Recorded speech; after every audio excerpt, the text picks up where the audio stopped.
आदाब, नमस्कार। जन्नत, जमहूरियत और जश्न में आप सभी का इस्तकबाल है। मैं हूं आमिर अहसन। खबरों पर नजर डालते हैं तफसील से। दिल्ली के स्पेशल एनआईए कोर्ट ने टेरर फंडिंग मामले में जेल में बंद सांसद इंजीनियर रशीद को उबूरी जमानत दी है, इंटरिम जमानत दी है, बेल दी है। कोर्ट ने 2 अक्टूबर तक उन्हें उबूरी जमानत दी है। बता दें कि इंजीनियर रशीद ने इंतखाबी मुहिम चलाने के लिए जमानत मांगी थी। ये वक्त 3 महीने का मांगा गया था, लेकिन 2 अक्टूबर तक के लिए उन्हें जमानत दी गई।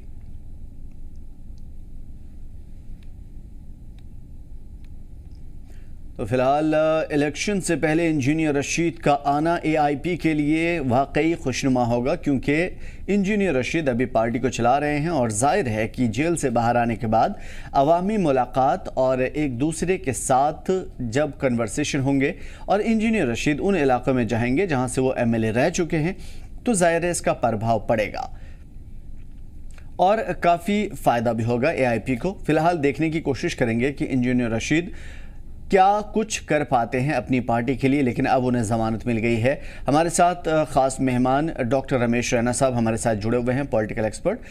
रैना साहब, आपकी तरफ आने की कोशिश करेंगे। सीधा मैं ये समझने की कोशिश करूँगा, इंजीनियर रशीद को ठीक है कोर्ट ने ज़मानत दी है, किस नज़र से देख पा रहे हैं आप इस चीज़ को?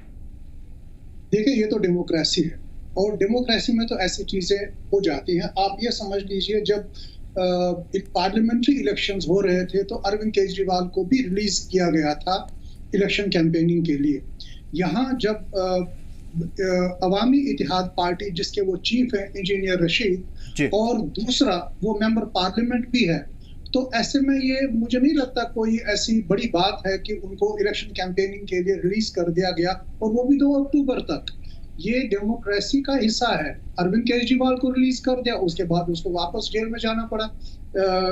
इंजीनियर रशीद को रिलीज कर दिया, उसके बाद ये जेल में वापस जाएंगे। ठीक है, अगर इसी सवाल को डॉक्टर साहब बदल दें, पीडीपी और नेशनल कॉन्फ्रेंस इस चीज की मुखालिफत करती रही है, अब किस नजर से देख पाएंगे आप? क्योंकि इन पार्टियों के लिए क्या इंजीनियर रशीद एक बड़ा खतरा हो सकते हैं? देखिए, ये पार्टीज हैं, सबसे पहले मैं आपको एक चीज बताऊंगा, इन 2 पार्टीज ने बीजेपी को डिमोनाइज कर दिया। और जो इस वक्त सोशल मीडिया पे बातें चल रही है वो ये बता रही हैं कि इंजीनियर रशीद बीजेपी का बी टीम है। बिल्कुल। तो ऐसे में चलते हुए इनके लिए लाजमी है किसी को डिमोनाइज करना, किसी को ये बताना कि इंजीनियर रशीद आए हैं हमें हमारे इलेक्शन जो कैंपेनिंग चल रही है उसको डिस्टर्ब करने के लिए। लेकिन बात ये नहीं है। मुझे ये बता दीजिए, उमर साहब कैसे हार गए? उमर साहब जो चीफ मिनिस्टर रह चुके हैं, जो पार्टी के वाइस प्रेसिडेंट हैं अभी, और बड़े कदावर नेता है नेशनल कॉन्फ्रेंस के। और नेशनल कॉन्फ्रेंस कोई छोटी मोटी ऑर्गेनाइजेशन नहीं है। National Conference is a cadre based organisation. पिछले 80-90 साल से नेशनल कॉन्फ्रेंस वहां पर है। तो उसके चीफ को हराना, क्या ये इसमें कोई दूसरे का हाथ है, किसी पॉलिटिकल पार्टी का हाथ है? ये देखना है कि 2 लाख वोटों से उमर साहब हार गए। और जब आज इंजीनियर रशीद साहब रिलीज हो रहे हैं इलेक्शन कैंपेनिंग के लिए, जो मैंने बताया पहले भी, अरविंद केजरीवाल को भी रिलीज कर दिया गया, और जो एक डेमोक्रेटिक सिस्टम का एक हिस्सा है उसको ये बता के चलते हैं कि साहब ये हमें डिस्टर्ब करना, ये बात हमें हजम नहीं हो रही है। ठीक है डॉक्टर ने क्या ये लोगों की सहानुभूति थी लोकसभा में, जैसा कि इल्जाम लगाया जा रहा है डॉक्टर रशीद, इंजीनियर रशीद के हवाले से, क्या लोगों की सहानुभूति थी या वाकई लोगों ने उन बड़े बड़े नाम, उन बड़े बड़े चेहरों को रिजेक्ट कर दिया, एक बड़ा पैगाम दिया है आपकी नजर में? देखिए, सबसे पहले मैं आपको एक चीज बताऊंगा कि पीडीपी और नेशनल कॉन्फ्रेंस, ये बड़ी 2 रीजनल पार्टीज जेएनके की है, और दोनों में एक समानता है। ये एक डायनास्टिक पॉलिटिक्स है, डायनास्टिक पार्टीज है। और ये जो डायनास्टिक पॉलिटिक्स है, इनके अपने कॉन्ट्रडिक्शंस है, अपने ही प्रॉब्लम्स है। अभी आप देख लीजिए, 1986 में डायनास्टी में फूट पड़ गई तो जीएम शाह साहब चीफ मिनिस्टर बन गए। तो ये डायनास्टिक रूल जो है, ये लोगों ने अंडरस्टैंड कर दिया, और ये लोगों ने बिल्कुल अंडरस्टैंड कर दिया कि ये डायनास्टिक रूल नहीं चलेगा। और इसी डायनास्टिक रूल के चलते हुए लोगों ने रिबेलियन कर दिया। वो रिबेलियन कैसे कर दिया मैं आपको बताऊंगा। अपनी पार्टी भी आ गई, आजाद साहब ने कांग्रेस छोड़ के अपनी आजाद साहब ने पार्टी बनाई, और दूसरा ये जो सज्जाद लोन साहब जो पीपल्स कॉन्फ्रेंस है वो भी आ गए। अभी अगर हम चलते हैं अवामी इत्तेहाद पार्टी इंजीनियर रशीद की, और भी ये मान के चलिए आप, आज की डेट में जमात इस्लामी वैसे तो जमात इस्लामी के बैनर के तहत इलेक्शन नहीं लड़ रही है, लेकिन वो एक्टिवली पार्टिसिपेट कर रहे हैं। और उनका फोकस क्या है? उनका फोकस है एंटी नेशनल कॉन्फ्रेंस। हालांकि पीडीपी के वो सब सिंपथाइजर्स है। तो क्या वजह है कि ये लोग जो है एनसी के खिलाफ है? क्यों? क्योंकि एनसी का एक डिसफंक्शनल पॉलिटिकल कल्चर इन्होंने पिछले 80 साल में यहाँ पर कर दिया। मुझे ये बता दीजिए, जिस वक्त इंसर्जेंसी स्टार्ट हो गई 1989-90 में, फारूक साहब उठ के भाग गए, और भाग गए यहाँ पर स्टेट किसको छोड़ा? और वो जो 15-20 दिन जहाँ पर स्टेट में कोई एडमिनिस्ट्रेशन नहीं थी, एक एनार्की हो गई और एक टेररिज्म हो गया, और उसके चलते हुए कश्मीरी पंडितों का पलायन हो गया वहां से। और जो एडमिनिस्ट्रेटिव वैक्यूम वहां पर रहा, वो एडमिनिस्ट्रेटिव वैक्यूम आज भी लोगों को पता है। आज भी अब ये देख लीजिए, उसके बाद 96 में नेशनल कॉन्फ्रेंस पावर में आती है। 2000 में नेशनल कॉन्फ्रेंस एक रेजोल्यूशन पास करती है कि भाई हमें ग्रेटर ऑटोनॉमी दे दीजिए। और अगर ग्रेटर ऑटोनॉमी की बात करें, ग्रेटर ऑटोनॉमी का मतलब है कि प्री 1953 सिचुएशन, क्या कश्मीर के लोग, जेएंडके के लोग क्या इस चीज को मान के चलेंगे कि वो एक घड़ी को पीछे ले जाके और प्री 1953 पोजीशन में चलेंगे? इतना ही नहीं, नेशनल कॉन्फ्रेंस का जो आप उनका जो ये मैनिफेस्टो देखेंगे, मैनिफेस्टो में क्या बताते हैं? वो मैनिफेस्टो में it's a Muslim centric and specific manifesto. उसमें वो बताते हैं कि हम शंकराचार्य का नाम चेंज करेंगे, उसका नाम तख्त सुलेमान रखेंगे, खारी पर्वत का नाम कोहिमारान रखेंगे। खारी पर्वत या शंकराचार्य कश्मीरी हिंदुओं की धरोहर नहीं है, ये 5000 साल पुरानी धरोहर है, और 5000 साल से इसका यही नाम चल रहा है। और ऑल ऑफ ए सडन आप बता रहे हैं कि हम इसका चेंज कर रहे हैं, तो ये किसको दे रहे हैं? तो इसका मतलब ये है कि ये जो नेशनल कॉन्फ्रेंस और ये पीडीपी दोनों, ये एक कश्मीर सेंट्रिक घोषणा पत्र लेके आए हैं, जिसमें इन्होंने मुस्लिम इंटरेस्ट को ज्यादा दे दिया है बजाय बाकी के। अब ये देख लीजिए, कश्मीरी पंडितों के लिए इन्होंने थोड़ा थोड़ा रखा, मैं मानता हूं, लेकिन ये बैंड एड ट्रीटमेंट है। क्या इन्होंने इस बात का जिक्र किया कि कश्मीरी पंडित क्यों वहां से चले गए? आज भी ये बताते हैं कि ये जगमोहन का नैरेटिव है, उनको कश्मीरी पंडितों को जगमोहन ने निकाला। अभी हाल ही में मैं स्टेटमेंट सुन रहा था, उनके दिग्गज नेता बता रहे थे कि हम कमीशन लगाएंगे और ये प्रूव करेंगे कि जगमोहन ने उनको वहां से निकाला। तो ऐसी चीजें जो है, ऐसी चीजें लोगों तक पहुंचती है, लोग समझते हैं। 2019 के बाद जो पॉलिटिकल ज्योग्राफी जेएंडके की चेंज हो गई, उसके बाद का आप सीन देख लीजिए, उसके बाद का पॉलिटिकल लैंडस्केप देख लीजिए। उसके बाद डिलिमिटेशन कमीशन भी आ गया। डिलिमिटेशन कमीशन ने भी जो कॉन्स्टिट्यूएंसीज का एडिशन अल्टरेशन किया, वो भी एक आज की डेट में एक हकीकत है और रियलिटी है, नंबर 1। और नंबर 2, जो सेकंड लाइन लीडरशिप है वो भी आज फ्रेम में है। और दूसरा, जो इन्होंने सोशल कॉन्स्टिट्यूएंसीज क्रिएट कर दी, social constituencies means civic elections, जहां पर म्युनिसिपैलिटी है, जहां पर सिविक वार्ड्स है, वो लीडरशिप भी वहां पर है। तो जो 1990 में दबदबा नेशनल कॉन्फ्रेंस या पीडीपी का था, वो दबदबा आज नहीं है। हालांकि ये बात तो तय है कि नेशनल कॉन्फ्रेंस उभरेगी, नेशनल कॉन्फ्रेंस अपनी सीटें ले लेगी, लेकिन नेशनल कॉन्फ्रेंस के चलते चलते अपनी पार्टी भी अपना हिस्सा ले लेगी, पीपल्स कॉन्फ्रेंस भी कुछ सीटें ले लेगी, और ये जो आजाद साहब है वो भी कुछ सीटें ले लेंगे।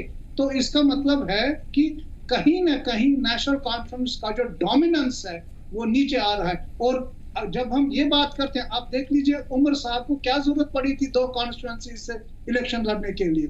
अभी हाल ही में काफी चर्चा हो रही है कि उमर साहब ने टोपी निकाल के लोगों को बोला है जी। बिल्कुल बिल्कुल, देखा डॉक्टर, है ना, एक बात समझ में नहीं आ रही है, चूंकि आप जम्मू कश्मीर से काफी गहराई से जुड़े हुए हैं और उसी मिट्टी से जन्म लिए। मैं ये समझने की कोशिश करूंगा कि आखिर जम्मू कश्मीर में वो कहानी, जैसे भेड़िया आ गया वाली कहानी क्यों चल रही? क्योंकि हम देख पा रहे हैं कि कोई भी टीम होती है या कोई भी पार्टी होती है, अगर खड़ा होता है नेशनल कॉन्फ्रेंस और पीडीपी से हट करके तो एबीसी टीम कहलाता है। ऐसा क्यों है? मतलब क्या वाकई इसके अंदर कहीं ना कहीं कोई सच्चाई है?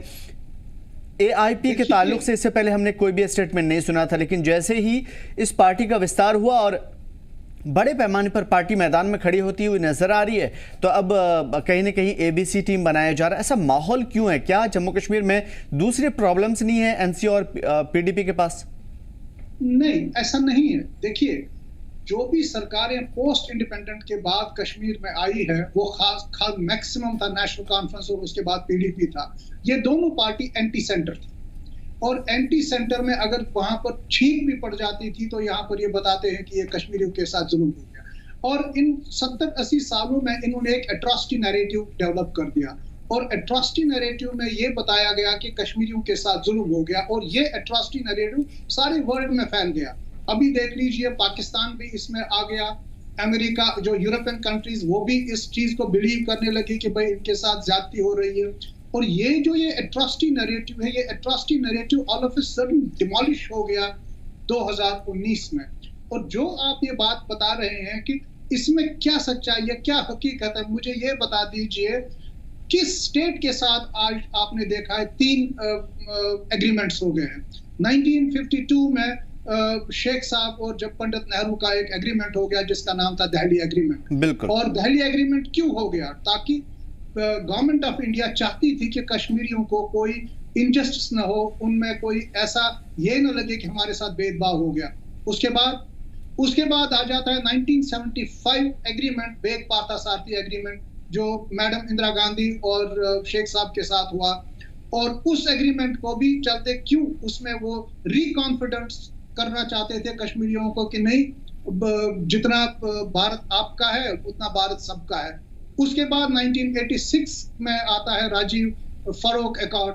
तो मुझे बता दीजिए इतने 30-32 स्टेट इंडिया के, कितने स्टेटों के साथ इतना अकॉर्ड हो गया है जितना कश्मीर के साथ हो गया है? कितनी बार भारत कोशिश करेगा ये कि भाई हम कश्मीरियों को एज इक्वल सिटीजन्स मानते हैं, कितनी बार ये बात दोहराई है, लेकिन उसके बावजूद भी इनका दिमाग में यही है कि अभी देख लीजिए आप नेशनल कॉन्फ्रेंस और पीडीपी का इनका जो ये मैनिफेस्टो है, घोषणा पत्र में कॉमन बात है कि हम इंडिया पाकिस्तान की बात करवा देंगे कि भाई आप कौन होते हो इंडिया पाकिस्तान की बात। ये फॉरेन पॉलिसी इशू है और फॉरेन पॉलिसी इश्यूज जो होते हैं वो होते हैं on the basis of national interest. और क्या आप नेशनल इंटरेस्ट पे उंगली उठा रहे हैं? आप ये बता रहे हैं कि हम जो आर्टिकल 370 को रिवर्ट करेंगे। ठीक है डॉक्टर साहब, यहाँ बीच में आर्टिकल 370 जाने से पहले मैं आपसे ये समझने की कोशिश करूंगा, अपनी पाकिस्तान इंडिया वाली जो रिलेशनशिप की बात की, जम्मू कश्मीर का जो बिजनेस है ख़ासतौर पे इंपोर्ट एक्सपोर्ट से जो ताल्लुक़ रखता है, क्या वाकई जम्मू कश्मीर का नुकसान हो रहा है इस बाउंडेशन ख़त्म करने के बाद से, इस रिलेशनशिप के ख़त्म करने के बाद से, क्योंकि ये लोग बार बार इस चीज़ को उठा रहे हैं? मुझे एक चीज़ बता दीजिए, जो रोड खुली थी, मुजफ्फराबाद रोड खुली थी, वो मुफ्ती साहब के ज़माने में खुली थी और ट्रेड हो गया। उससे पहले मुझे बता दीजिए क्या कश्मीर का ट्रेड नहीं होता? कश्मीर का ट्रेड भारत के साथ नहीं होता था, कश्मीर का ट्रेड यूरोप के साथ नहीं होता था। सबसे पहले मुझे ये बता दीजिए आप, कश्मीर का ट्रेड है क्या? हैंडीक्राफ्ट्स है, बिल्कुल, शॉल्स हैं, फ्रूट्स हैं। और उनकी खपत कहाँ पर होती है? उनकी खपत इंडिया में ही होती है।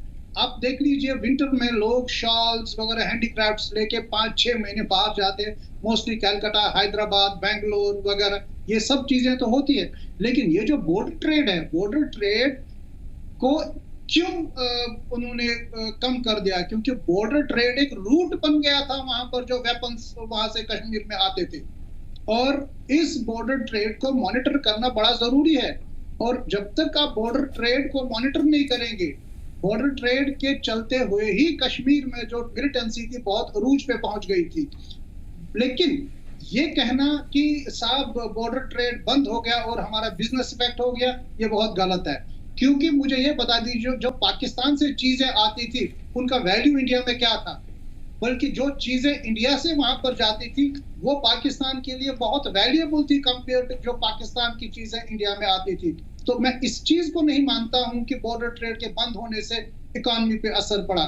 इकोनॉमी पे असर पड़ा टेररिज्म की वजह से, इकोनॉमी पे असर पड़ा सेपरेटिज्म की वजह से। जब आप हड़ताल कॉल देते थे, महीनों हड़ताल चलता था, सब चीजें बंद हो जाती थी। अभी देख लीजिए पिछले 5 साल में, आज की डेट में टूरिज्म फुटफॉल कितना बढ़ गया है। क्यों?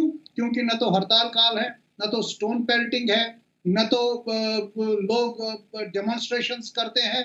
और आज कश्मीर डेवलपमेंट की राह पे है। अब देख लीजिए, 2 मिनट में आपको बताऊंगा, बीजेपी का घोषणा पत्र देख लीजिए। बीजेपी का घोषणा पत्र डेवलपमेंट ओरिएंटेड घोषणा पत्र है, और पिछले 5 साल में इन्होंने प्रूव कर दिया कि हाँ भाई, डेवलपमेंट ही एक ऐसी चीज है जो कश्मीर को आगे ले जा सकती है। अभी देख लीजिए, जम्मू से कश्मीर रेल, वो तो लगभग 90% कंप्लीट हो गई है, 5-10% मुमकिन है 2024 के आखिर में या 2025 में चल जाएगी। अगर वो ट्रेन चलती है, आप मुझे बता दीजिए इकोनॉमिक अपलिफ्टमेंट कितनी हो जाएगी। इतना ही नहीं, जो कश्मीर का ट्रेड है उसके लिए इन्होंने बाकायदा सेंटर्स बनाए हैं दिल्ली में, जहां से ट्रेड आएगा, जहां से वो बिक्री होगी, उनके बेसिक मिनिमम प्राइस बढ़ा दिया है। तो ये कहना बिल्कुल गलत है कि भाई बॉर्डर ट्रेड बंद हो गया और हमारी इकोनॉमी पे असर आ।